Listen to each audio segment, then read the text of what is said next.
Olá, boa tarde.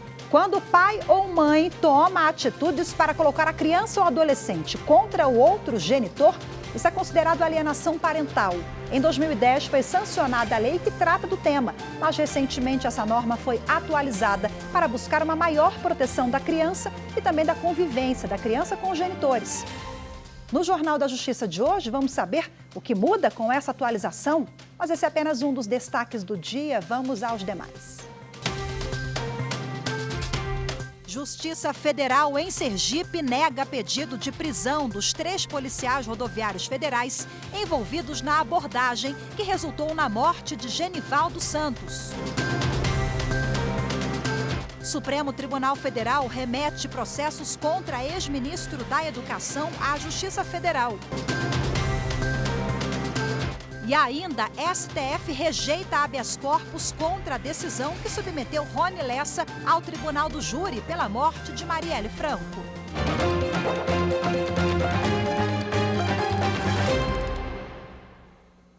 A Justiça Federal em Sergipe negou o pedido de prisão dos 3 policiais rodoviários federais envolvidos na abordagem que resultou na morte de Genivaldo Santos, que ocorreu em maio na BR-101, no município de Umbaúba.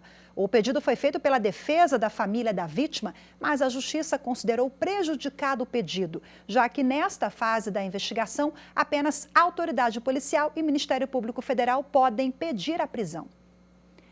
Genivaldo de Jesus Santos morreu por asfixia e insuficiência respiratória após os agentes usarem spray de pimenta e gás lacrimogênio dentro de um porta-malas da viatura em que a vítima estava. O ministro Dias Toffoli do Supremo Tribunal Federal determinou a remessa à Justiça Federal no Distrito Federal 2 petições apresentadas contra o ex-ministro da Educação, Milton Ribeiro. O ex-ministro é investigado por supostas manifestações homofóbicas. As informações com a consultora jurídica da TV Justiça, Gisele Reis. Em razão do cargo que era ocupado à época por Milton Ribeiro, os fatos estavam sendo apurados no Supremo Tribunal Federal. No entanto, após seu pedido de exoneração da pasta, a Suprema Corte deixou de ter competência para processar e julgar o suposto crime. Os fatos dizem respeito a pronunciamentos feitos em setembro de 2020 sobre o contexto educacional brasileiro. O então ministro da Educação, Milton Ribeiro, numa entrevista ao jornal O Estado de São Paulo, disse que as famílias de pessoas homossexuais são desajustadas. Essas declarações foram consideradas homofóbicas e resultaram no oferecimento de denúncia pelo crime previsto na Lei de Racismo, que define os crimes resultantes de preconceito. As condutas homofóbicas e transfóbicas, até que o Congresso Nacional edite uma lei específica, se enquadram na tipificação da Lei do Racismo, conforme decisão do Supremo Tribunal Federal. Com essa decisão do ministro Dias Toffoli, Milton Ribeiro passa a responder por crime de racismo na Justiça Federal do Distrito Federal. O ministro Alexandre de Moraes, do Supremo Tribunal Federal, prorrogou por mais 60 dias o inquérito aberto para investigar declarações do presidente da República, Jair Bolsonaro, a respeito da Covid-19. O inquérito foi aberto a pedido da CPI da pandemia, que em seu relatório final apontou a prática de crimes cometidos por Bolsonaro e o uso de declarações falsas sobre a vacinação. A decisão do ministro Alexandre de Moraes atende a um pedido da Polícia Federal, que informou a necessidade de prosseguimento das investigações. A ministra Rosa Weber, do Supremo Tribunal Federal, rejeitou o habeas corpus em que a defesa do sargento reformado da Polícia Militar do Rio de Janeiro, Rony Lessa, pedia a suspensão do julgamento pelo júri popular. Rony Lessa está preso preventivamente e acusado de assassinar a vereadora Marielle Franco e o motorista dela, Anderson Gomes, em 2018. O Superior Tribunal de Justiça já havia rejeitado o recurso em que a defesa pedia o afastamento das qualificadoras. Ao negar a habeas corpus, a ministra do STF, Rosa Weber, ressaltou que a jurisprudência da Corte considera inviável, como regra, a utilização desse instrumento processual como substituto recursal ou para discutir os pressupostos da decisão do STJ. A sexta turma do Superior Tribunal de Justiça decidiu que irregularidade na guarda de provas em processo do júri deve ser apontada antes da denúncia. O colegiado cassou o acórdão do Tribunal de Justiça de Minas Gerais, que, a pedido da defesa, havia anulado a condenação do empresário Luciano Fará Nascimento e do ex-policial Edson Souza Nogueira de Paula pelo crime de homicídio com base em alegadas irregularidades na guarda de provas. De acordo com a denúncia, os réus detiveram um homem acreditando que ele teria roubado R$ 390 de um posto de gasolina de propriedade do empresário Luciano Nascimento. Em seguida, por ordem do dono do posto, o ex-policial Edson Nogueira de Paula, que trabalhava para ele como segurança, teria dado 16 tiros na vítima. O Tribunal do Júri de Contagem condenou os réus a 14 anos de reclusão, mas o TJ de Minas anulou a decisão. O Procurador-Geral de Justiça de Minas Gerais, em sustentação oral na sexta turma, lembrou que os réus desse caso são os mesmos que foram condenados pela morte do promotor Francisco Lins do Rego, ocorrida em 2002. Ao analisar o recurso especial, o relator, ministro Sebastião Reis Júnior, observou que a arma do crime e alguns projéteis apreendidos desapareceram e houve mistura de evidências do crime cometido em contagem com vestígios relativos à investigação da morte do promotor, o que prejudicaria a possibilidade de realização de contraprova pela defesa. Acolhendo o argumento ministerial, o ministro confirmou que a tese de ilicitude da prova decorrente da quebra de custódia não foi suscitada pela defesa antes da sentença de pronúncia. Desta forma, a turma decidiu que a preclusão quando a nulidade supostamente ocorrida durante a instauração do processo de competência do Tribunal do Júri é apontada após sentença de pronúncia, conforme o Código de Processo Penal. Com isso, foi mantida integralmente a decisão que deu provimento ao recurso especial do Ministério Público de Minas Gerais e determinou o retorno dos autos para que a Corte de Origem prossiga no julgamento da apelação dos réus. E uma correção. A sexta turma do Superior Tribunal de Justiça decidiu que irregularidade na guarda de provas em processo do júri deve ser apontada antes da pronúncia. Essa reportagem que você viu agora, pronúncia e não denúncia, como eu disse há pouco na abertura.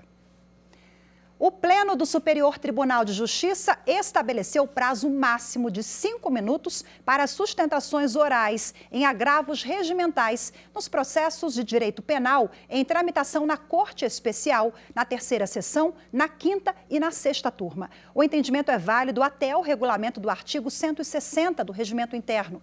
O tempo estipulado para as sustentações em matéria criminal já vale para as sessões de julgamento das turmas do STJ previstas para esta terça-feira. Veja a seguir no próximo bloco as novidades com a atualização da Lei de Alienação Parental. Os detalhes em instantes, voltamos já.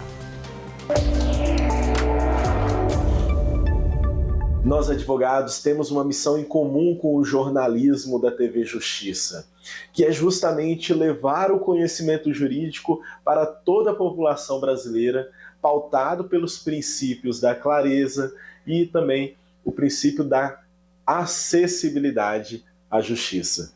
Então, estou aqui para parabenizar a TV Justiça pelos seus 20 anos nessa nobre missão. Conte sempre conosco, a advocacia está do lado da TV Justiça.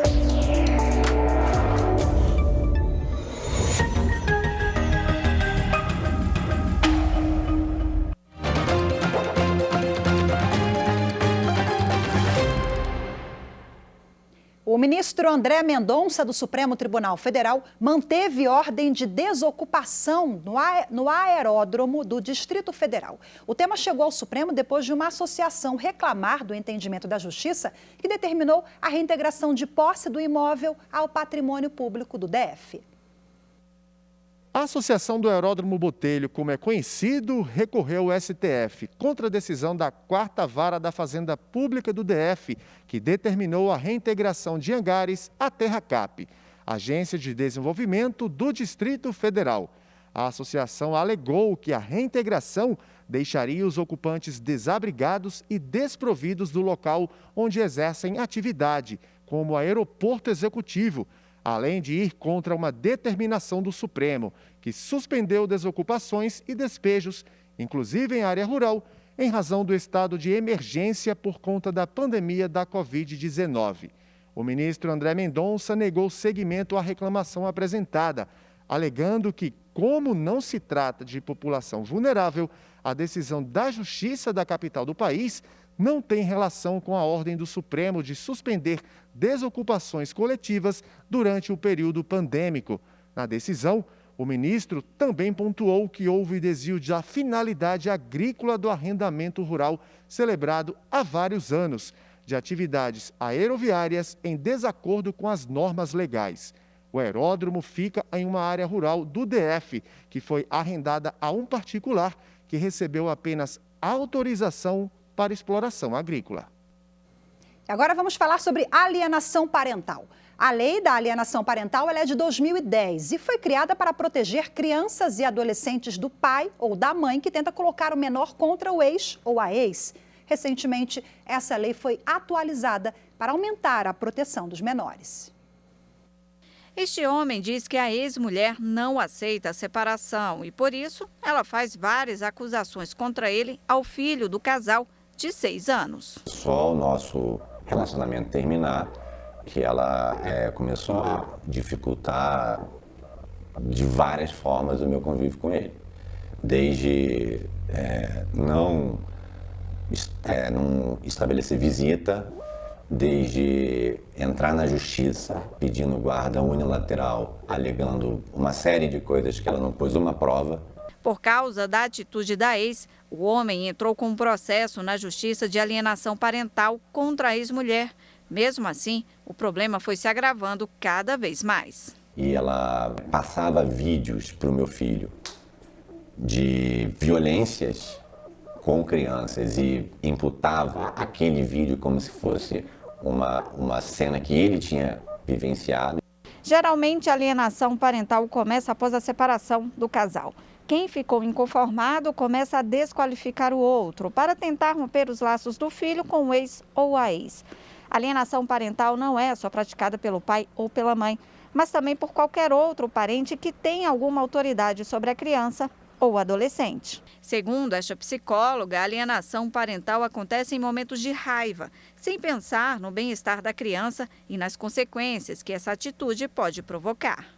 As consequências vão desde um sentimento de culpa, a confusão de sentimentos, um conflito, entre o gostar e a proibição desse afeto, até ansiedade, depressão, medos, distúrbios na fala, distúrbios de aprendizagem, comportamentos de rebeldia, até tentativa de suicídio, aumento de tiques nervosos, dificuldade no sono, isolamento. A omissão de informações sobre a criança, mudança de endereço sem comunicar, impedir o acesso do menor às atividades sociais para dificultar a convivência também são formas de alienação parental.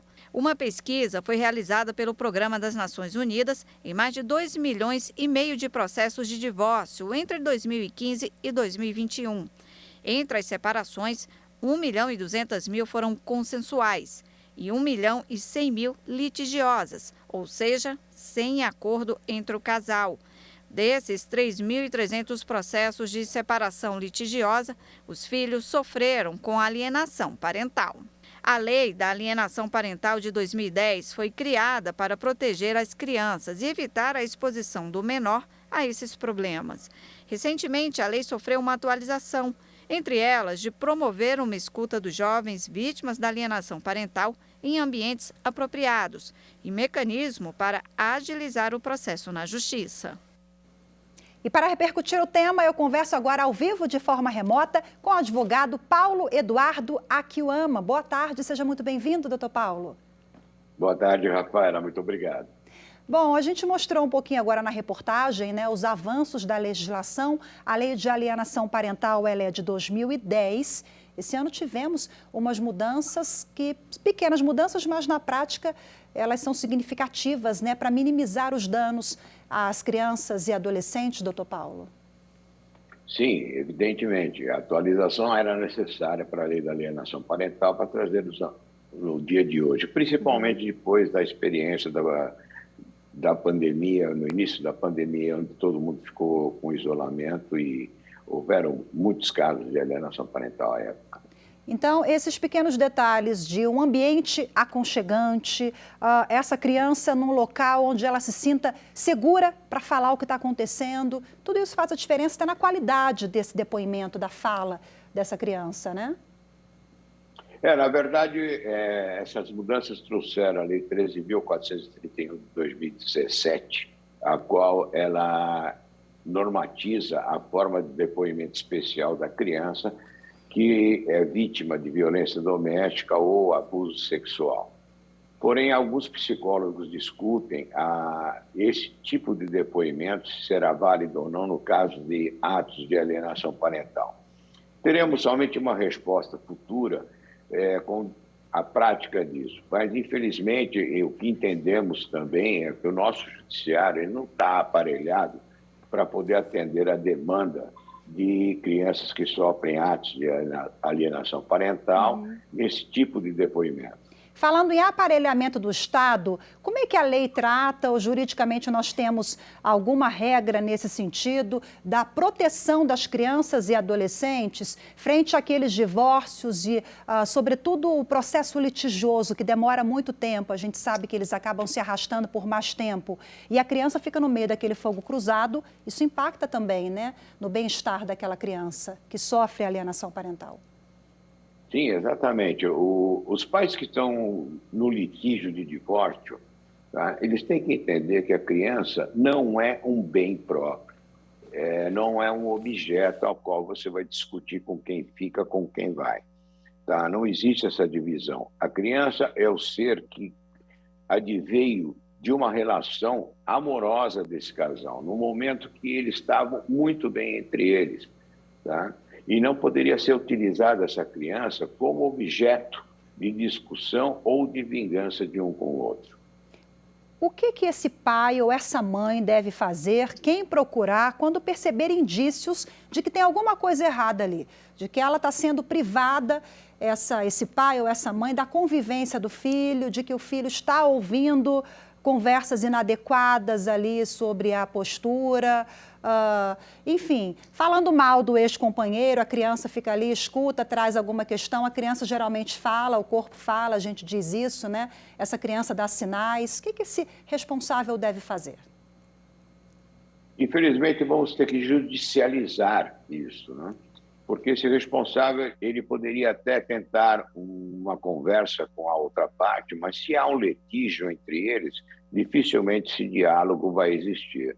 Aí esse pai ou essa mãe que está se sentindo alienado, ele tem que buscar o seu direito em termos judiciais. Mas a mudança da lei nos trouxe aqui uma coisa bastante importante, tá? Ela impôs uma celeridade para que essa criança seja avaliada psicologicamente, sendo que, caso a vara onde ela está sendo discutida não tenha disponibilidade de serventuários, tá, o juiz pode abrir mão e se lançar a nomear perito especializado na área para que possa avaliar essa criança e apresentar um laudo, se realmente está ou não sofrendo atos de alienação. Doutor Paulo, uma última questão aqui rapidinho, eu fiquei na dúvida, eu Claro. citei muito pai e mãe, né? Mas a alienação parental, ela também pode ser cometida pela avó ou pelo um tio? Olha, a alienação parental ela pode ser praticada por avó, por tio, por primos, até pela própria babá que cuida da criança. Mas também nós temos que entender uma coisa, não existe só um alienador, pode existir dois. A gente chama de alienação cruzada. Um fala mal do outro e o outro fala mal do outro, confundindo efetivamente essa criança. Ok, fica aí o alerta. Mais uma vez, muito obrigada pela sua participação, doutor Paulo, pelas informações. Boa tarde para o senhor, viu? Até a próxima. Eu que agradeço. Boa tarde. E você vai ver a seguir no próximo bloco, doação de sangue. Supremo Tribunal Federal incentiva a campanha para aumentar o estoque de sangue na capital do país. Os detalhes dessa campanha daqui a pouquinho. Voltamos já. A TV Justiça completa 20 anos. São 20 anos garantindo acesso público ao dia a dia do Poder Judiciário e suas principais decisões. Isso é cidadania.